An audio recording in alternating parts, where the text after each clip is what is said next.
Assalamualaikum Sobat Football United. Gue ingin membahas terkait dengan masih dari konferensi pers Ruben Amorim ini sebelum Manchester United menghadapi West Ham United, di mana dan juga nanti ada informasi dari Fabrizio Romano. Mungkin gue ingin ke informasi dari Fabrizio Romano dulu ya, di salah satu video terbarunya terkait dengan penyerang.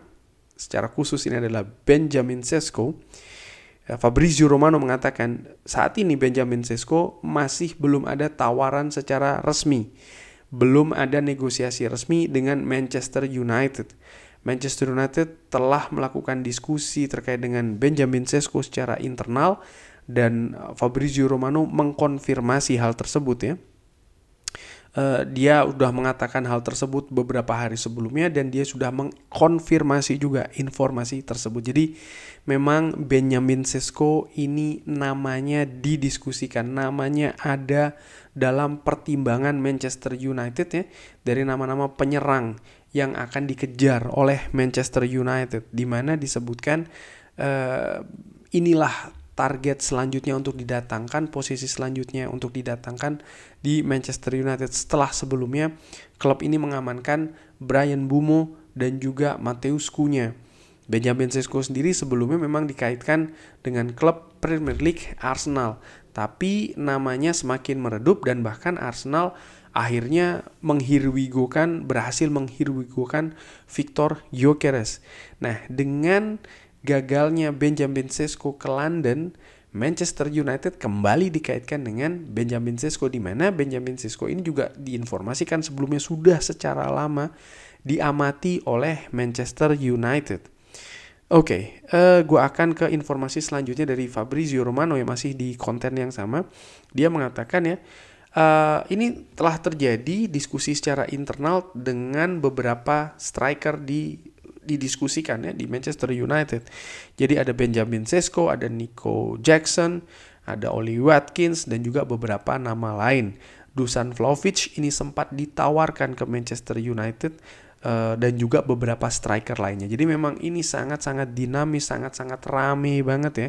Ada diskusi internal, ada penawaran dari eksternal. Manchester United belum membuat sikap terkait dengan siapa target yang ingin didatangkan. Oke. Selain dari Fabrizio Romano, ada juga pernyataan menarik yang ingin gue bahas ya terkait dengan posisi penyerang. Ini disampaikan oleh legenda Manchester United Rio Ferdinand. Dia mengatakan, ini dia memiliki pendapat pribadi, dia tidak ragu terhadap Benjamin Sesko sebagai seorang pemain. Tapi menurut Rio Ferdinand, Manchester United butuh pemain yang berpengalaman ya di atas lapangan. Saat ini Manchester United memiliki Højlund, Zirkzee dan juga Chido. Mereka adalah penyerang yang muda dan tidak memiliki pengalaman. Mereka membutuhkan seseorang yang mereka contoh ya dan mereka ikuti. Dan inilah bagaimana yang harusnya Anda mainkan sebagai seorang pemain nomor 9. Ketika Anda akan membeli seseorang ya yang tidak memiliki banyak pengalaman seperti yang dikatakan tadi oleh Rio Ferdinand, saya pikir dia mengatakan demikian ya Rio Ferdinand, ini adalah sebuah resiko lainnya. Apakah pantas ya ataukah cocok untuk mengambil pemain yang belum memiliki pengalaman di level ini? Disitulah pernyataannya. Artinya di level bahwa Manchester United ini sedang membangun skuadnya lagi. Manchester United sedang dalam periode yang paling terpuruk, bahkan paling terburuk dalam sejarahnya. Mereka ingin bangkit lagi. Mereka ingin melakukan lompatan yang besar dari yang mereka jatuh musim lalu, katakanlah seperti itu. Dan dengan periode saat ini, dengan ketidakpastian, dengan banyak perubahan, tapi harapan itu tetap tinggi. Start ataupun juga langkah awal ini betul-betul sangat dalam, sangat-sangat buruk ya. Apakah pantas mendatangkan pemain yang belum memiliki pengalaman dengan proyeksi akan dijadikan tumpuan, kurang lebih seperti itu. Inilah yang ditanyakan oleh Rio Ferdinand, tentu saja untuk dijawab oleh fans. Nah, Ruben Amorim di konferensi pers sebelum menghadapi West Ham ya, seperti gue singgung tadi di awal, ini mengatakan bahwa terkait dengan posisi lini depannya, Ruben Amorim mengatakan Mbeumo dan juga Matheus Cunha mereka bisa mencetak banyak gol. Kita juga memiliki Joshua Zirkzee dan juga Rasmus Højlund. Jadi saya sangat senang. Mbeumo dan Matheus Cunha bisa saja pergi ke klub yang bermain di Champions League. Tapi mereka membaca apapun ya yang dikatakan terkait dengan klub dan mereka memutuskan untuk datang ke sini. Jadi terlihat bahwa untuk saat ini untuk posisi lini depan Ruben Amorim happy dengan datangnya Cunha dan juga Mbeumo. Di pernyataan lainnya Ruben Amorim juga mengatakan bahwa dengan datangnya Mbeumo dan juga Cunha ini akan menambah kualitas lini depan Manchester United. Nah, sekarang nih dari yang ditanyakan, gue ingin yang ditanyakan oleh Rio Ferdinand dulu ya, dan juga informasi yang disampaikan oleh Fabrizio Romano serta Ruben Amorim. Menurut gue posisi saat ini bukan posisi yang buruk. Itu dulu, gue ingin melihat dari sisi itu dulu. Artinya ketika Manchester United tidak mendatangkan striker baru pun, ini sesuatu yang menurut gue menarik untuk diikuti. Bahwasannya menurut Ruben Amorim ya, Cunha dan Mbeumo dalam tanda kutip ini sudah cukup. Untuk posisi saat ini sudah cukup. Mereka bisa mencetak gol, mereka menambah kualitas lini depan. Ruben Amorim percaya itu. Tentu saja akan lebih bagus lagi, akan lebih meningkat lagi kapasitas secara permainan khusus untuk lini depan kalau Manchester United bisa mendatangkan striker baru. Tapi striker baru pun juga tidak mudah nih untuk didatangkan ya. Seperti dibahas di channel ini sebelumnya, diinformasikan juga bagaimana ada plus, ada minus, siapa yang ingin didatangkan, siapa yang diincar. Khusus untuk Benjamin Sesko, gue sepakat dengan Rio Ferdinand ya, dan ini sudah sering gue katakan di video ini juga bahwa gue ingin profil karakter yang berbeda dari striker baru yang ingin didatangkan oleh Manchester United. Rio Ferdinand pun juga memiliki pendapat yang sama. Manchester United sudah memiliki sekumpulan pemain muda lini depan. Dan kita sudah bisa lihat juga ya Sobat Football United selama 1-2 musim belakangan, mereka semua kesulitan.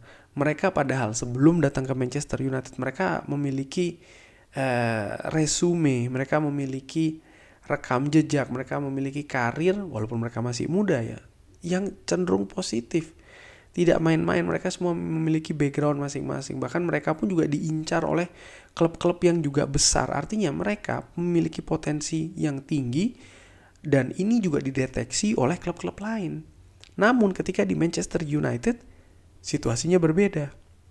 Akankah misalnya Benjamin Sesko yang mungkin banyak juga diharapkan oleh beberapa fans dan juga memiliki penampilan yang bagus, katakanlah seperti itu di Red Bull Leipzig ya, dan juga di Red Bull Salzburg sebelumnya, lalu juga memiliki data-data yang mungkin dipegang secara garis besar ataupun secara detail oleh Christopher Vivell, ini bisa dijadikan jaminan bahwa Manchester United bisa mencetak banyak gol dengan hadirnya Benjamin Sesko. Menurut gue dari pengalaman yang sudah-sudah ya, tidak bisa semudah itu, tidak bisa segampang itu. Nah, dari informasi Fabrizio Romano bahwa memang ada beberapa striker lain yang juga terus dibahas oleh Manchester United. Ada Benjamin Sesko, iya, ada Nicholas Jackson, ada Oli Watkins, ada Dusan Vlahovic, ada banyak nama. Gua melihat dari apa yang dikatakan oleh Ruben Amorim bahwa segala penambahan striker ini merupakan sesuatu yang bisa menaikkan kapasitas kualitas lini depan lebih tinggi lagi. Bahwasanya saat ini dengan hadirnya Cunha dan juga Mbeumo ini sudah mengelevasi atau menaikkan juga ya kapasitas dan juga kualitas dari lini depan. Harapannya seperti itu. Tentu saja ini butuh pembuktian ya. Dan gue secara dengan amatiran sih melihat, gue bisa jadi salah sekali lagi, bahwa seandainya ketika Mbeumo dan juga Cunha hanya ini saja yang didatangkan di lini depan, ini menarik sih justru. Akankah musim depan menjadi jawaban bahwa lini depan Manchester United memang permasalahannya tuh ada di lini keduanya. Tidak ngumpan ya kan, tidak memberikan support, keputusan yang salah, kurang matang dan lain-lain. Apakah itu permasalahannya? Atau sebaliknya, ternyata memang permasalahannya juga ada pada ujung tombak nih, yang tidak mampu menyelesaikan peluang-peluang bagus. Sementara sekarang sudah ada gelandang-gelandang ya, gelandang-gelandang serang utamanya dengan kapasitas yang juga bagus nih di situ. Di sisi lain, Manchester United sudah tidak bisa lagi menurut gue membuat kesalahan ketika mendatangkan striker seperti sering kali dilakukan selama 10-12 tahun terakhir kali. Nah, ini menarik ya, sedang direbus, sedang digodok nih konsep ya, target untuk didekati. Kita lihat ya akan seperti apa. Tapi bagaimana menurut Sobat Football United? Seperti biasa silahkan drop di kolom komen. Terima kasih sudah menyaksikan. Jangan lupa like, sholat, dan juga subscribe. Semoga semuanya sehat-sehat, selalu sehat sekeluarga, dimurahkan rezekinya, dan dilindungi selalu. Jangan judol, sekali lagi jangan judol. Sayangi diri sendiri, sayangi orang-orang terdekat, dan sayangi keluarga. Wassalamualaikum warahmatullahi wabarakatuh. Thank you.